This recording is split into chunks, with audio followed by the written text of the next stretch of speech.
포로가 돼서 다 빼앗기고, 그나마 성읍에 남아있는 자들은 어떻게 해요? 물도 없게 되는 거예요. 그래가지고 어떻게 해요? 슬퍼하며 성문에 무리가 피곤하여 땅 위에서 애통하니 예루살렘의 부르짖음이 위로 오르도다. 그때서부터 어때요? 주여 물을 주소서, 하늘의 비를 열어주소서, 그냥 그랬겠죠. 귀인들은 자기 사안들을 보내어 물을 얻으려 하였으나 높은 자들은 그저 종들을 보내가지고 멀리도 보내고 옆으로도 보내고 예전에 흘렀던 우물도 한번 돌아보게 하고 또 파보기도 하고 아마 그럴 것입니다. 왜요? 생명을 지금 위협하고 있으니까. 그러나 물을 얻지 못하여 빈 그릇으로 돌아오니 부끄럽고 근심하여 그들의 머리를 가리며, 땅에 비가 없어 지면이 갈라지니 밭 가는 자가 부끄러워서 그의 머리를 가리는도다. 하인들이 물을 찾지도 못해요. 그런데 농사를 져서 먹을 수 있어야 되잖아요.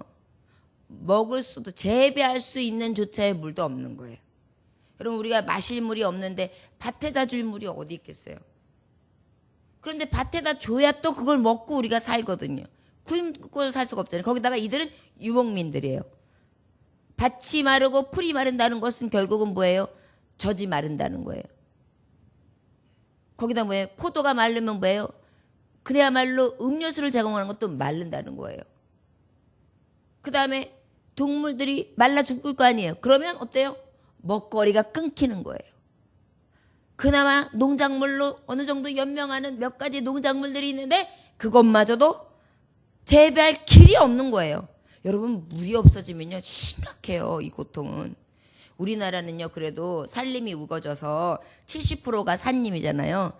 그러는 바람에 산이 머금고 있는 이 물이요, 뿌리에서 쫙 수분을 갖고 있어가지고 그 물을 그래도 어느 정도 이렇게 하고 있다가 그래도 여기저기 파기만 하면 물이 나오잖아요. 굉장히 축복의 땅이에요. 그런데 여러분, 우리나라도 지금 이 물 부족 국가 이제 시작하고 있어요. 이 물로 인한 재앙, 이 가뭄이 온다고요. 마지막 때는 가뭄이 와요. 그래서 이 가뭄 대비해야 돼요.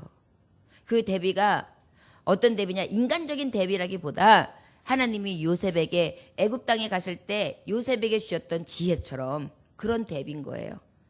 7년 풍년과 7년 흉년을 대비한 것처럼 우리가 정말 물이 아직 풍족할 때 물이 가뭄일 것을 대비해 놔야 돼요.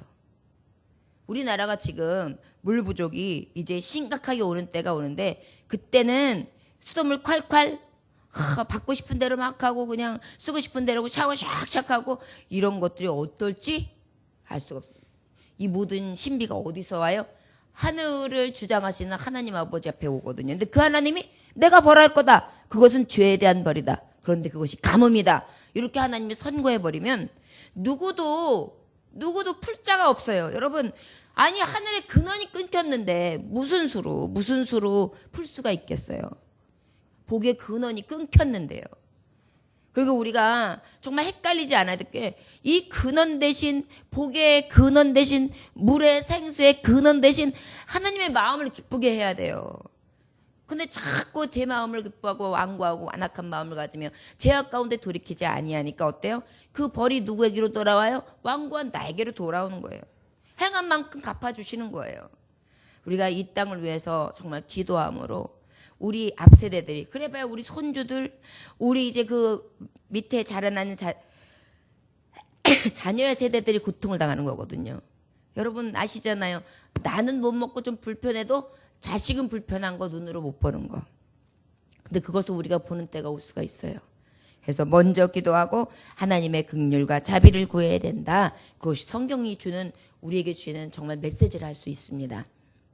땅에 비가 없어지면 지면이 갈라지니 밭 가는 자가 부끄러워서 그의 머리를 가린도다. 들의 암사슴은 새끼를 낳아도 풀이 없으므로 내버리며 들나귀들은 벗은 산 위에서 승냥이같이 헐떡이며 풀이 없으므로 눈이 흐려지는도다. 사슴이요, 새끼를 낳는데 새끼한테 젖을 줘야 되는데, 아니 그 수분을 공급해야 젖을 줄 거 아니에요. 젖을 줄 방법이 없는 거예요. 젖이 쫙쫙 마르는 거예요. 자기도 막 입이 쫙쫙 가르고 혀가 갈라지는 거예요. 그러니까 어때요? 새끼 버려버리는 거예요. 내 들나귀들은 벗은 산 위에 서서 승냥이처럼 헛떡헛떡 여러분 나중에 그 동물들 보면 알겠지만은 동물들이요 목이 마르고 배가 고프고 굶주리잖아요. 그러면 이래가지고 심장 뛰는 게 바깥으로 다 보여요. 그러다가 조금 마르면 피폐해지면 어때요? 뼈가 바깥으로 이렇게 드러나면서 그 숨 쉬는 것이 숨 쉬는 골이 막 보여요. 사람하고도 마찬가지. 사람들도 이제 너무 병에 골아 있을 때에 그분들이 굉장히 병에 심약해 있을 때 바짝 마르신 들 보면 어때요? 그냥 뼈골이 상접하면서 그렇게 숨 쉬고 있으면 숨도 가쁘면서 어때요? 헐떡이면서 이 숨 쉬는 골이 보이죠? 그런 것처럼 그렇게 이 가뭄으로 인하여 고통을 당한다는 것입니다. 하나님이 죄에 대해서 주시는 벌은 우리가 생각하고 우리가 상상하는 것 이상으로 굉장히 무서운 것입니다. 전쟁도 무섭지요. 가족들끼리 흩어지는 것도 무섭지요. 나라 빼앗기는 것도 무서워요. 종이 되는 것도 무서워요. 더 무서운 것은 생명의 위협이잖아요. 물이 없어요. 그런데 여기서 물이 없는 것 중에 여러분 생수의 공급도 필요하지만 우리의 생수의 그런 대신 하나님의 영 성령이 공급해 주시는 은혜의 물이 마르는 거예요. 이게 더 무서운 거예요, 사실은요. 여호와여, 우리의 죄악이 우리에게 대하여 증언할지라도 주는 주의 이름으로 위하여 일하소서. 우리의 타락함이 많으니이다. 우리가 주께 범죄하였나이다. 이스라엘 소망이시요 고난당한 때의 구원자시 어찌하여 이 땅에서 거리하는 자같이 하룻밤을 유숙하는 나그네같이 하시나이까. 어찌하여 놀란 자 같으시며 구원하지 못하는 용사 같으시나이까. 여호와여, 주는 그래도 우리 가운데 계시고 우리는 주의 이름으로 일컬음 받는 자이오니 우리를 버리지 마옵소서. 그때 돼가지고 막 헐떡거리면서 하나님을 찾아요. 그러면서 어때요? 죄악이 우리에 대하여 증언할지라도 우리의 죄가 드러났다 할지라도 주의 이름을 위해서 일해주세요. 그래도 우리는 하나님 백성 아닙니까? 그럼에도 우리가 타락함이 많습니다. 우리가 주께 범죄했습니다. 맞습니다.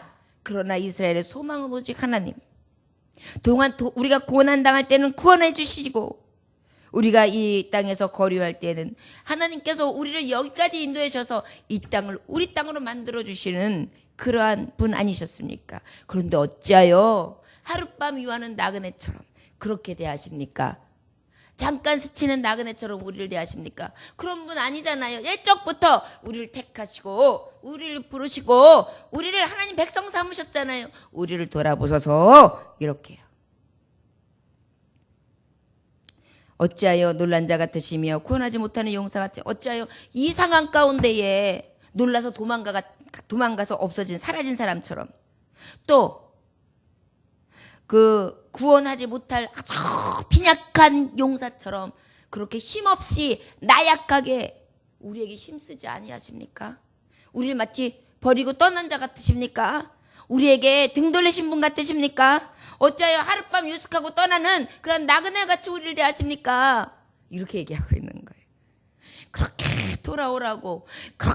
돌아오라고 말씀해도 끝까지 고집하다가 이제 다 읽고 난 다음에 가뭄이 극심해지니까 어찌하여 놀란 자 같으냐 이렇게 말해서 우리를 버리지 마옵소서. 이때 그래요. 우리를 버리지 마옵소서. 그때는요 우리 하나님께서 뭐라고 말씀하시느냐 10절부터 12절까지 말씀이에요. 여호와께서 이 백성에 대하여 이와 같이 말씀하시되 그들이 어그러진 길을 사랑하여 그들의 발을 멈추지 아니하므로 여호와께서 그들을 받지 아니하고 이제 그들의 죄를 기억하시고 그 죄를 벌하시리라. 결국은 뭐예요? 저들이 하나님 앞에 말씀해 보면 예레미야 선지자가 고백한 것처럼 하나님이 소망되시고 구원자이심을 온전히 고백하고 그 다음에 우리가 타락하였으니 우리가 범죄하였다 회개하는 것 같고 그 다음에 하나님 앞에 오직 긍휼을 구하는 것 같으나 하나님은 지금 정확하게 말씀하세요. 너희들은 어그러진 길을 사랑하고 있다. 여전히 의의 길을 가지 아니하고 죄의 길을 간다는 거예요. 여전히 생명길을 가는 것이 아니라 결국 무엇이에요? 저주의 길을 간다는 거예요. 여전히 하나님이 원하시는 뜻대로 뜻을 따라가는 것이 아니라 제 뜻대로 간다는 거예요. 하나님은 이것을 너무 싫어하세요. 여호와께서 그들을 받지 아니하고 이제 그들의 죄를 이제는 더 이상 그런 것을 보지 않겠다. 그리고 나는 그 죄를 기억하고 있다. 잊지 못한다. 이제는 그것에 대해서 벌하리라. 이렇게 말씀하십니다. 이건 선고지 선고. 사형 선고 받는 거랑 똑같아요. 그런데 특별한 것은 이것은요. 영벌 선고예요. 사형 선고는 육체가 한번 딱 끝나면 그만이잖아요. 근데 우리가 끝나면 얼마나 좋겠어요? 근데 하나님의 이 선고는요. 사형 선고는요. 그냥 간단하게 내 육신 끝나면 그만이에요. 총으로 빵 쏘든지 칼로 탁 이게 하면 끝나요. 생명이 할 때는 이게 끊어지면 끝나요. 근데 이건 영벌 선고예요. 영벌 선고. 이게 가장 무서운 거거든요. 근데 인생들은요. 이 영벌 선고를 무서워하지 않아요. 사형 선고는 무서워하면서요. 내가 이제 얼마 삼지 못했다. 막 시한부를 딱 선고받으면요. 다 잃은 것 같아요. 그래가지고 절망에 빠지는데요.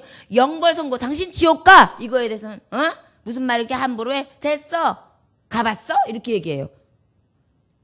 이게 사람이에요. 진짜를 보지 못해요. 진짜를 듣지 못해요. 지혜로운 자는 다 하면서요. 여호와께서 또 내게 이르시되 너는 이 백성을 위하여 복을 구하지 말라. 그들이 금식할지라도 내가 그 부르짐을 듣지 아니하고. 이제는 너희들이 어그러진 길을 계속 가면서 진정한 회개가 없이 내 뜻대로 내 고집대로 내 지악의 길을 굳히지 아니하고 간다면 이제는 부르짖어? 그 기도 듣지 않아요. 지금 입고 있는 그 부르짖음은 뭐예요?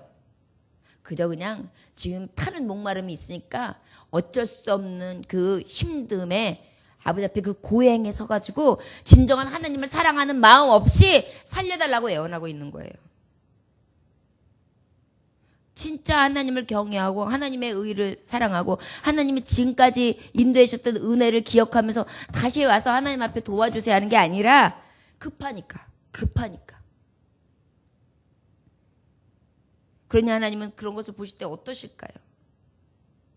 자녀들이 평상시 때는 연락 한마디 없고 전화 한마디 없고 찾아오지도 않고 그러다가 급한 일이 생기니까 전화해가지고 어쩌네 저쩌네 하더니만 아쉬운 소리를 한다고 생각해 보세요. 어머니 아버지는 웬만해서는 이해해요. 저것이 어떨까 해서 또 그 어려움 때문에 고통당하는 것 때문에 마음 아파요. 하지만 그 마음은 어때요? 안타깝단 말이에요. 진짜 나를 사랑하는 자가 아니란 말이에요. 자녀가. 그저 푸념이나 하고 필요한 것이나 찾아가려고 하는 것에 불과하니까 마음이 찢어진다고요. 우리 하나님은요 중심을 보시잖아요. 그래서 더 아파하실 것 같아요. 저는 하나님의 마음이 어떠실까 늘 생각하거든요. 이 말씀이랑 우리 살아가는 이야기랑 그 다음에 성도들을 보고 저를 보면서 행동을 보면서 야 우리 하나님 정말 슬플 때가 너무 많으시 여기가 답답해서 찢어질 때가 너무 많으시겠구나. 그런 마음을 많이 갖거든요. 지금 그런 모습이에요. 그러다 보니까 하나님이 말씀하시길 금식할지라도 나 그거 부르짖음 듣지 않을 거다. 번제와 소제 예배하는 신용에도 듣지 않을 것이다. 이제는 너희들에게 남은 건 뭐냐? 칼, 전쟁, 기근, 먹을 것이 사라지고 전염병. 여러분 기근이라는 건 물이 마른다는 것은 이제 그 다음에 오는 게 뭐예요? 전염병이에요. 물이 사라지면요 그 다음엔 전염병이에요. 다 병들어 죽는 거예요. 씻지 못하니까 더럽잖아요. 위생적이지 않잖아요. 빨지 못하니까 위생적이지 못하잖아요. 위생적이지 못한 문제들이 다 생기는 거예요. 그러니까 전염병은 당연히 따라오죠. 그래서 전쟁이 오면은요 사실은 기근과 연병 다 같이 와요. 6.25 전쟁 끝나고 난 다음에 우리나라가 각종 병으로 또 얼마나 몸살을 앓았어요. 하다못해 저 어렸을 때도 보면은요 친구들 보면 여기도 헐어있고 여기도 헐어있고 고름 헐어있고 머리 그래서 여기저기 잘라놓고 뭐 허연 것도 붙여놨다가 또 이도 있고 그 다음에 그냥 누런 코도 들어갔다 나갔다 하고 그저 더럽고 제가 보면은 중간중간 연병을 앓다가 죽는 사람들도 있고 병명도 알지 못하게 막 시름시름 거리는 사람도 별 사람들 참 많았던 것 같아요. 지금처럼 아프면 병원 갔다 오고 이렇게 위생적이고 이런 세대가 아니었잖아요. 불과 몇십 년 전이에요. 이것을 경험하게 된다는 거예요. 이게 진정한 하나님의 죄에 대한 멸망의 모습입니다. 그런데요, 저는 항상 새벽마다 이 말씀을 통하여 외칩니다. 이것이 단 1%라도 우리에게 주시는 말씀, 지금 현재에 우리에게 선고되는 말씀이라면 어떻게 할까요? 그런데 우리의 모습은 여전히 어때요? 죄악으로 사로잡혀 있어요. 가득해요. 어그러진 길로 가고 있어요. 고집부리고 있어요. 이러한 모습 가운데 하나님이 이 말씀을 주시고 계세요. 이 말씀이 이루어지는 곳이 어디예요? 우리에게예요. 그때가 언제가 될지 몰라요. 예레미야는 100년 전에 외치고 100년 후에 이루어졌어요. 그런데 우리에게는 언제 이루어질지 알 수 있겠습니까? 저와 여러분, 이 위험을 만나기 전에 하나님 앞에 돌이키며 심령의 할례, 내가 어그러진 길로 가고 고집부리고 완고한 심령을 갖고 있는 모든 것들을 제어하고 아버지 앞에 특별히 내 자녀들의 심령을 고쳐주소서. 버림받지 않게 하소서.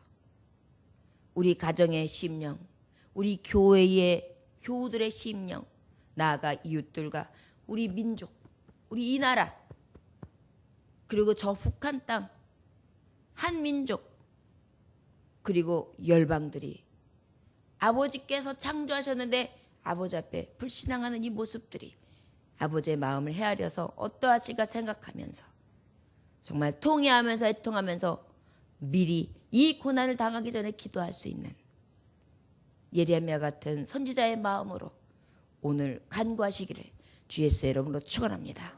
기도하겠습니다. 하나님 아버지 감사합니다.